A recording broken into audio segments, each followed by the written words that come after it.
The Rejected Luna's Prince, written by Aurora Archer, narrated by Megan Spencer and Hudson Renfrew. Chapter 1, Fated Mates. I, along with everyone else in the pack, had a crush on the future Alpha since we were kids. But not everyone was in love with him like I was.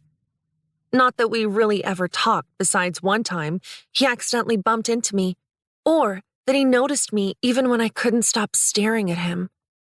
My thoughts were consumed by him. Maybe that was obsessive, but nothing I ever tried stopped me from fantasizing about him. I might have been pretty, but no one ever told me that. I enjoyed school and had friends, but I didn't stand out. Not like his gorgeous, naturally blonde, leggy girlfriend, who he had most of high school. She knew how to command everyone's attention. That was until my 18th birthday during the summer after I graduated. I was walking past the training grounds to take a walk before my parents woke up in anticipation of our tradition of making more pancakes that we could consume and watching movies all morning to recover. I smelled something delicious. More than that, it was soothing, yet beckoning. It reminded me of the forest after it rained. But the morning sky was clear, and it had been for days. The future Alpha, Nolan, was blocking my path. I swallowed. His dark brown hair was damp with sweat, and his matching brown eyes flickered to midnight black. Mine. He growled. A million butterflies erupted through me, and my whole body buzzed as shock rooted me to the spot. I couldn't believe it. Everything I'd ever dreamed that I never dared to even put words to, outside of my ridiculous fantasies, was coming true. That day, he made me his in every way possible. From that moment, my world revolved around him more than it already did. That was over a year ago now, and I still couldn't believe he was mine. Only mine. Things weren't perfect. We were both busy learning how to take over the new roles we would assume a few months after he turned 21. When he officially becomes Alpha, I will be right by his side as his Luna. It still didn't feel real. I still looked at him as I did across the cafeteria, with longing and want. The only difference was now he returned those stares with the same intensity. "Switch the forks! You know this, Willa." The current Luna, Natalie, Nolan's mom, scolded me. My Luna lessons consisted mostly of party planning, memorizing the names and faces of ranked members of other packs, how to be the picture of stoic yet warm, and thinking about what Nolan was doing. To be honest, I was having trouble with all of those, besides the last one. All of the beige looked exactly the same. I didn't even know there was more than one color peach. "Sorry, Luna," I mumbled, catching her glare. No mumbling. Luna? Willa? Jack, Nolan's future Gamma, came into the room, greeting us. Camilla's here, and requests an audience. "Well, isn't that fantastic?" Luna Natalie's smile was genuine, but my stomach turned to lead. Camilla, as in Nolan's high school girlfriend? There was no way. She had been at college. "You can finish the setup, can't you?" She turned to me, and I nodded. "Of course, Luna." I smiled at her despite my curiosity and probably misplaced dread. I'll help. Jack added, taking the tray of silverware from Luna Natalie. "Thanks," I muttered when she was out of the room. This is torture. He joked. "I can't disagree with you there. I would rather do back-to-back training than do a lesson with the Luna." Even though I didn't train regularly, I sometimes joined in. But after I was mated to Nolan, thus becoming the future Luna, I was required to stop it completely. "Willa, there's someone I would like you to meet." The Luna stood in the doorway. A moment later, Camilla, the same Camilla, strolled in. She looked at the place settings before even looking at me. "Jack." She smiled at him, her lips pulled back over blindingly white teeth. Her naturally blonde hair was perfectly curled, and she stood tall and confident in a tight red dress that seemed more suited for a party, and black stilettos that showed off her long golden legs. Nice to see you. It's been too long. Jack smiled back, looking between us both. How's college? "Fine." She waved a manicured hand.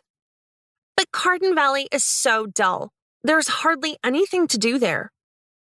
Cardin Valley tugged at my memory, but I didn't know why. Camilla, I'm not sure if you've been formally introduced to Willa yet. Nolan's mate. Jack made the introduction I was waiting for from Luna Natalie. Camilla's smile faltered for a split second, and the bright smile she had for Jack was replaced with a tight-lipped one as she looked me over. I pulled some of my wavy black hair behind my ear, fighting to keep my gaze level and not look down at the plain white cotton dress I wore. I suddenly felt wildly underdressed in my own home. "We haven't." Camilla extended her hand, not making a move to step forward. I closed the space between us and shook hers. "It's a pleasure." I mustered my best fake Luna smile. "Nolan and I are honored to have you visit. I hope you're staying for his birthday?" I kept my voice level, even though I wanted to claw her perfectly lined eyes out for some reason. His 21st birthday party was a few days away, and I helped with every aspect of that party. It was something I was actually proud of, and I wanted her to see that I was capable, even if I didn't look as good in a mini skirt. But what did I even want to show off? My party planning skills? Even thinking that felt dull. "Of course," she replied. My stomach twisted in knots, but wasn't that the answer I was just hoping for? "I can't wait to get to know you better." I held my ground and kept smiling. "Likewise." Her smile was devoid of emotion. "Oh, Willa, is it?" I nodded. "I think your soup and dessert spoons are mixed up." I tore my gaze from her to the place setting. "So they are." Luna Natalie tutted. "Thank you for noticing that, Camilla." She ushered her out of the room. Their heads were bent together, laughing and whispering. I groaned and fell back into a chair. Very un-Luna-like of you. Jack laughed. But your performance was great. I glared at him. Was it that obvious? Well. He shrugged and rubbed the back of his neck, a telltale sign that he was trying not to hurt someone's feelings. Jack and the future beta, Isaac, became my friends over the past year, but I grew a soft spot for Jack almost immediately. I was surprised at first at how accepting they were of me. I definitely wasn't like the girls they usually hang out with. But this past year, we pretty much did everything together as the future ranked members, and all lived in the pack house. I moved in the night after Nolan mated and marked me. The thought of that night still sent shivers of pleasure down my spine. I was in complete shock and awe that the man that I dreamt of for most of my life was claiming me, exploring my body for the first time ever, with his tongue and his hands, and then his... Willa? Jack looked at me, pulling me from my thoughts. I asked if there was anything else after we switched the spoons. I shook my head and bit my lip, refraining myself from asking him more about Camilla. My stomach dropped when I thought about her. The pain felt physical, like someone sucked all the air out of me and filled my lungs with lead. This was an insane reaction to my jealousy that I knew was misplaced. What they had ended even before I found out I was his mate. I didn't take him from her. Even if I did, I was his mate. She was just a girlfriend, an ex-girlfriend. Are you okay? He studied me, concern plastered on his face. Yeah, of course. I breathed through the sharp pain. Don't worry about Camilla. She's like that with new people. He shrugged. Sure. I try to brush it off. I'm going to find Nolan. I managed to push myself up, despite the tangible jealousy that was radiating through me.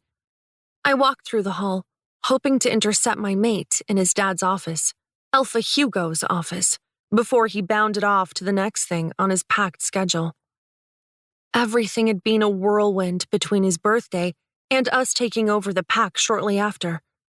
We barely got to see each other. I knew seeing him, feeling his touch, would shake this insane feeling that took root and flooded through me like hot coals.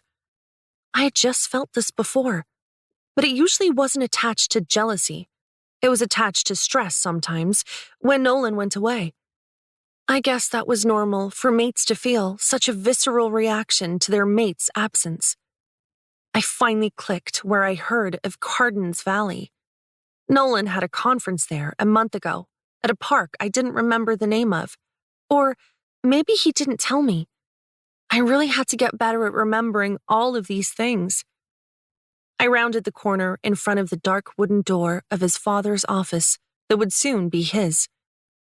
A thumping noise sounded from the other side of the door. A growl, a loud moan, and then some muffled ones like they were being stifled. I could feel myself blushing. 𝘱𝘭𝘢 and Luna Natalie weren't overly affectionate, but they were destined mates. It was natural. I turned as quietly as I could to give them privacy. Nolan! Nolan! The soft moan came again before it was replaced with muffled panting. I froze. Every cell in my body felt charged. I swallowed as a cold sheen of sweat covered me, matching my internal icy dread. I must have heard wrong. I had to have heard wrong. I reached out for the doorknob with shaky hands. It was unlocked, and that made my stomach dip. Did I want to see this? I opened the door. A crack, just to confirm that nothing was going on. But Nolan stood before me, his back to the door. I knew every inch of his body, the way that his muscles curled and tensed when he was buried inside of me. Long, golden legs still clinging to the black stilettos wrapped around his lower back.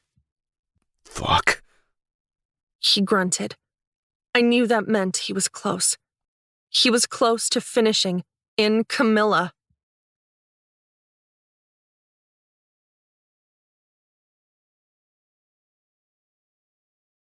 The Rejected Luna's Prince, Chapter 2, Small Blessings.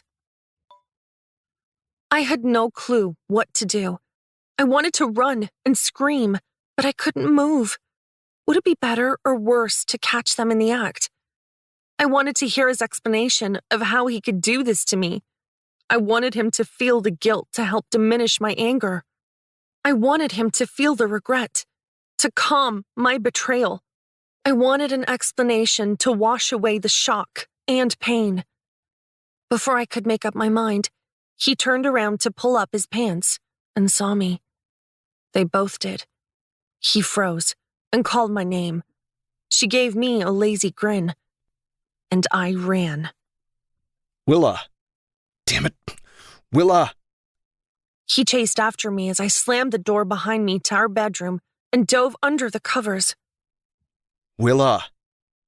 He burst open the door as my tears fell. I couldn't think, couldn't process. I just felt, and everything I felt was wrong. The bed dipped as he sat next to me and placed a hand on my back.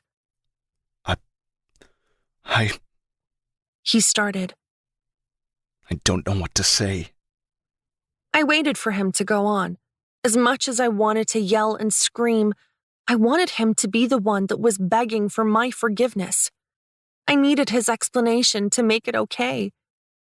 The heavy warmth of his hand left me completely after a few silent moments.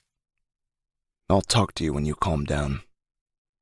He sighed, and I felt the bed shift again. He wasn't going to leave, was he? The sound of the door opening and closing was my answer. The hole in my chest ripped wider, and I couldn't breathe. But he didn't come back. I don't know when I fell asleep, but when I woke up, he was next to me in bed. I felt a rush of relief, but I wasn't sure why. I just cuddled into the back of his broad back and let his strong warmth ease me back into the abyss. He was up before I was. The dull thudding in my chest was threatening to rip open again. But he came back. For me. I jumped into a shower and pulled a brush through my hair.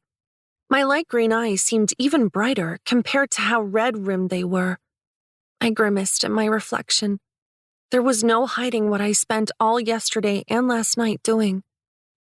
I followed the sounds of muted chatter to the breakfast room. I paused at the door, and my stomach dropped. I hurried past the open door, hoping no one would notice me. "Willa, honey?" I stopped, in my tracks, trying to loosen my clenched fists. I lingered in the doorway. There was no way in hell I was sitting with that bitch. 𝘠𝘠, and Camilla were looking the picture of relaxed. It was just the two of them sitting for breakfast. "Sorry, I can't join you." I forced a smile, hoping it seemed genuine. "Oh, your appointment, yes." 𝘠𝘠 smiled at me. "Oh, I actually forgot I had that doctor's appointment." I nodded and turned, not sparing a glance towards Camilla. I knew it would be my undoing. Rage crept through me. The audacity of her sitting here, in my house, after what she did with my mate. I couldn't focus on anything but my anger as I headed towards the pack clinic. Two large hands wrapped around me, stunning me for a moment before his familiar scent enveloped me. Come here. He pulled me into an empty room, locking the door behind us. I couldn't stop shaking. Hot tears sprung into my eyes. "Why?" I demanded of him before he could speak. I shook my head, and the tears streamed down my face. I didn't wipe them away. I wanted him to see what he did. He rubbed the back of his neck. He was rarely at a loss for words. It shouldn't have happened like that. It shouldn't have. I am so sorry. You don't deserve that. He pinned me to the spot with his chocolate brown eyes, my stomach doing a flip despite myself. "I want her gone," I demanded. Willa. He breathed. I can't. "You can. She can attend your party, but she's not permitted to stay here." I mustered up the Luna voice I'd been practicing. I was assuming that's why she was here this morning. She was staying in a guest room at the pack house. Okay. He hung his head before lowering his mouth to mine. He stopped when his lips almost met mine. My breath caught, and I was charged with desire. His kiss was reserved yet hungry, and he pulled me to him. I was enveloped in the sparks and warmth of the mate bond. I felt loose in his arms. I couldn't remember the last time he kissed me like this, outside of when we were intimate, if ever. He pulled back, and I put a hand to my swollen lips. The effect he still had on me made me dizzy. "Now what?" I breathed. He ran a hand through his dark hair. I'm sorry. I don't even know. All of this, everything that's happening, I guess I don't feel like myself. Not really an explanation, but I wanted to believe him. "Willa, are you still coming to your appointment?" The doctor's voice came through my mind, through the mind link. "I have to go." I paused, studying him. "To an appointment. We can talk later." He nodded, tucking a piece of my hair behind my ear, and I melted into his touch. I'm sorry. That wasn't fair to you, he whispered, and I nodded, fighting the tears that sprung again. I forgive you. The words felt wrong coming out. I didn't know if he even asked for my forgiveness. I wanted more groveling, but even more than that, I didn't want to lose him. My lifetime love. That was fated to me. This was just a mistake that we would get past. It would make us stronger and our love for each other more intense. I could deal with the pain. There wasn't an alternative.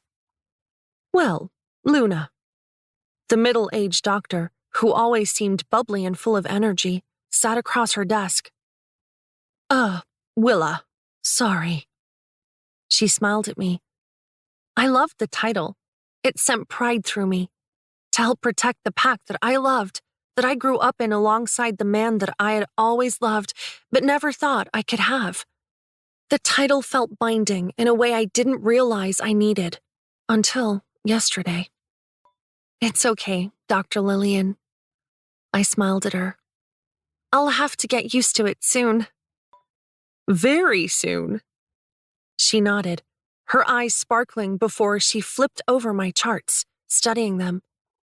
Her eyes widened slightly before the smile returned to her face. Very soon, you'll be called something else. My brows furrowed. What?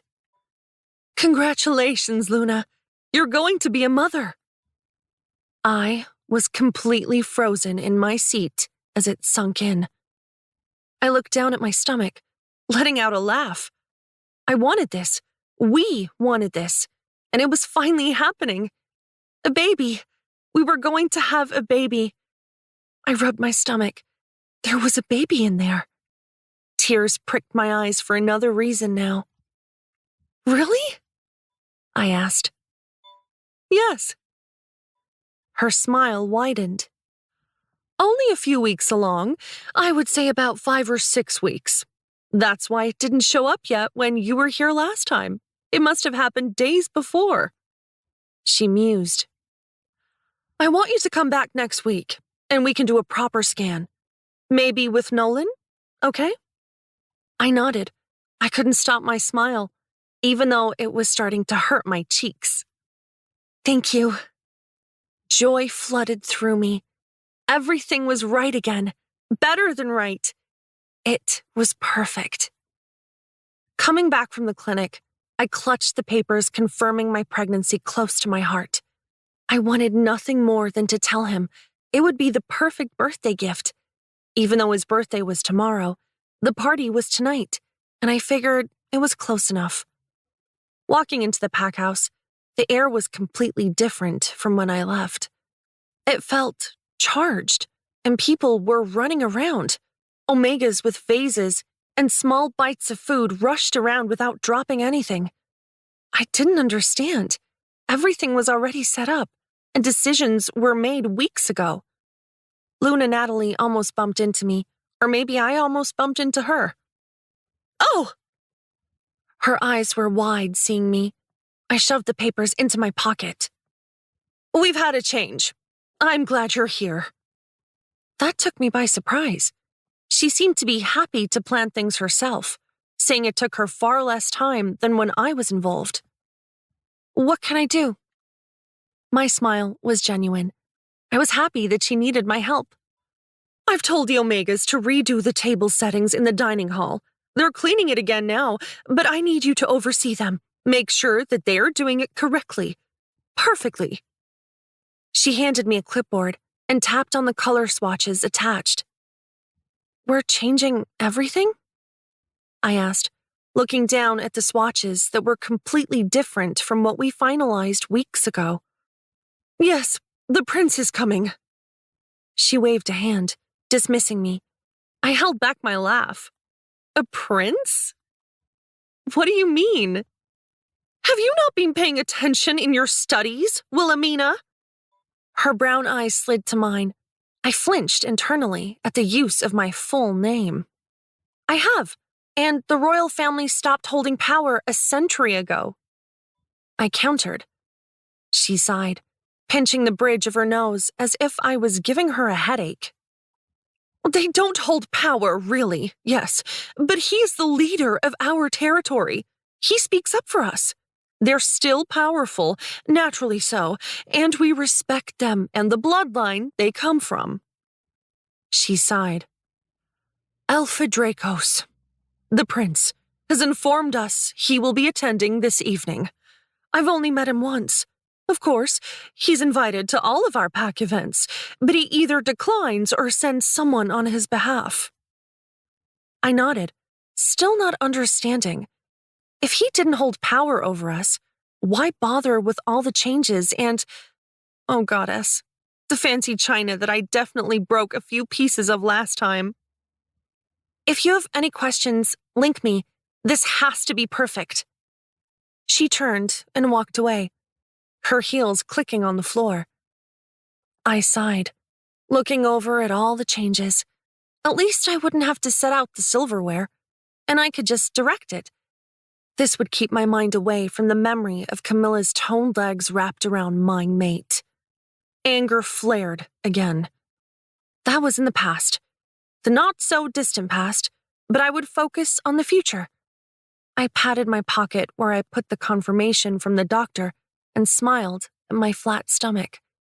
The future, this baby, was the only thing that mattered now. The afternoon both dragged on and was over before I knew it. Dusk settled in past the tall windows of the dining room, and I yawned, cursing myself for not asking if I was allowed to drink coffee or not. I saw it a lot in movies, but I wasn't sure how it affected us as wolves. Willa, what are you still doing here? 𝘠𝘠𝘠 slipped in, her hair and makeup perfect and done for this evening, even though she had yet to change. I was just finishing here. We just have a few more centerpieces for the smaller tables. I'll do that. Go get ready. It's going to start soon. She grabbed the clipboard from my hand, and I let her. If I left before it was done, I would have gotten in trouble. No matter what I did, it was wrong, and I'd accept that. I would be Luna in a few months, and I hoped the grip she had on me would lessen. Significantly. I hoped.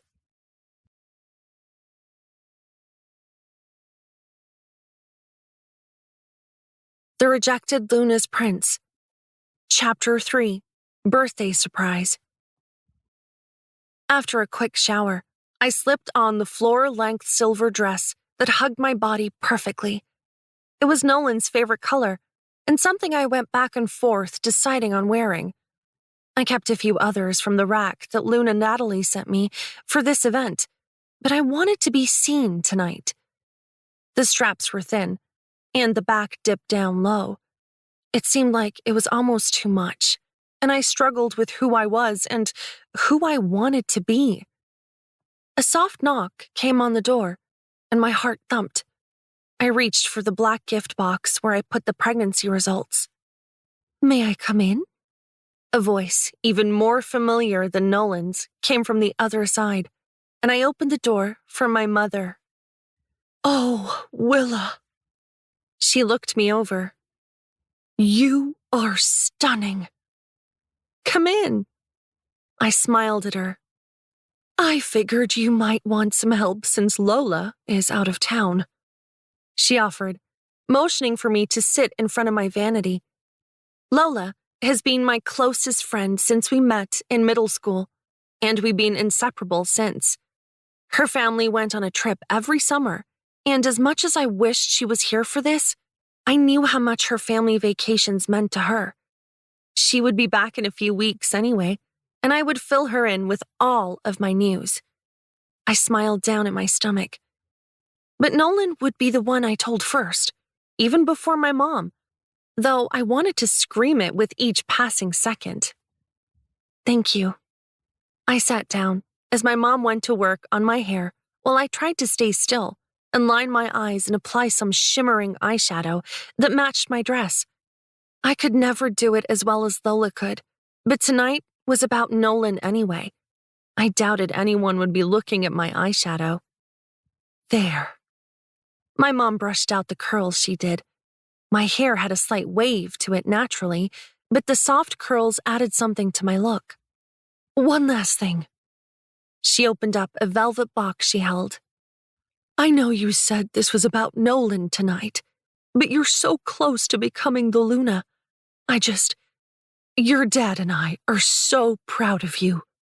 She opened the box and took out a white gold hair comb strewn with diamonds and sapphires. Grandma's. I reached out to touch it, but stopped. Yes. She nodded. And now, it's yours. I looked in the mirror as she pinned some of my curls back behind my ear with the heirloom. Absolutely beautiful. She leaned her head on my shoulder before kissing the side of my head. Thank you. I leaned into her touch. Now, we're going to be late, and we can't have the honored guests maid show up after it starts, she said, sounding more like Luna Natalie than herself. I stood up and grabbed a thin shawl from the closet. It covered my bare arms and the part of my back that was exposed, making this dress more comfortable for me to wear. I'll see you in there. She left to go to the dining room, while I met Nolan and his parents in his dad's office. You look beautiful. Nolan wrapped my hand around his arm. Showing a bit too much skin for a future Luna, though. He murmured, but it wasn't really a compliment. It seemed like he was chastising me for a dress that I didn't even buy for myself. I didn't even know. I thought I was playing the pretty Luna. I thought he would appreciate how I dressed up for him. But apparently, I chose wrong. There's a line between slutty and classy. He brushed his lips across my ear, and I shuddered at the contact, drowning out the hurt and confusion I felt. We walked into the dining room, followed by his parents. Everyone stood up and clapped for their future alpha. I felt the swell of pride being on his arm as we walked past the rows of round tables up to the long table for the ranked members and honored guests. I went to sit to his right. Scoot down one, he whispered. What? This was always the place that I sat at.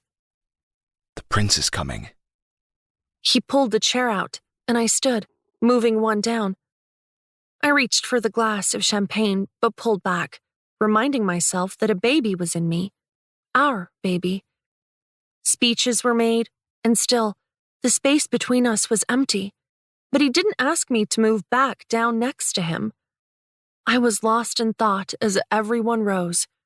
I didn't even notice until Luna Natalie glared at me, whispering my name. Oh. I stood a moment before a man sat on the seat between us. He looked at me. I nodded politely, looking past him to where Nolan sat. Camilla was walking up to our table, and all eyes were on her, including his. The man next to me might have said something, but I didn't hear it. All I could see was her walking up in a skin-tight black dress that flared out with each step. It was strapless, and her lips were lined in the deepest red.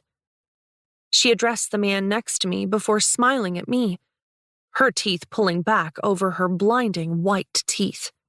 I gave her a smirk that looked like a smile, knowing what I had laid out on the table in front of me, what was in that little black gift box that would wipe that smile from her face. The future Luna is a sight. The man next to me nodded at Camilla as she passed. She's not the future Luna. I grasped my fork too tight. Oh. I am. I glared at him. His light blue eyes widened for a moment before they settled on me, studying my face. I meant no disrespect. I didn't hear him after that. My attention turned to where Camilla leaned over the table to whisper to my mate. Nolan's eyes went wide as he pulled back, but a smile graced his lips. What the fuck was he doing? He knew how this would make me feel. I was going to link him when the stranger spoke next to me. I always hated these things. They seem so formal, so forced. Then what would you prefer? I asked him, not taking my eyes off Nolan. Something small, intimate, with people I actually enjoy being around. I nodded. That sounds like a hell of an idea. Just one not suited to ranked members and their flair for showing off. Also, what would the Lunas do then? Die from boredom? Most likely. I mused, and the man next to me laughed.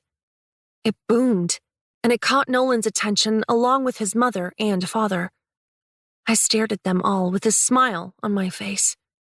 Camilla moved away from the table finally, only to come around to sit next to Nolan on his other side. People actually moved so that Nolan could pull up a chair for her. Anger surged through me. It was a real thing that I could hold on to. How dare she? What was Nolan thinking? I know he was being polite, but this crossed a line. I scooted next to him as soon as the man left with his apologies to Nolan and his parents. After he left, most others in the room did, leaving the ranked members and a few stragglers, including my parents, behind. Camilla smiled at Nolan so genuinely that I wanted nothing more than to wipe it off her face.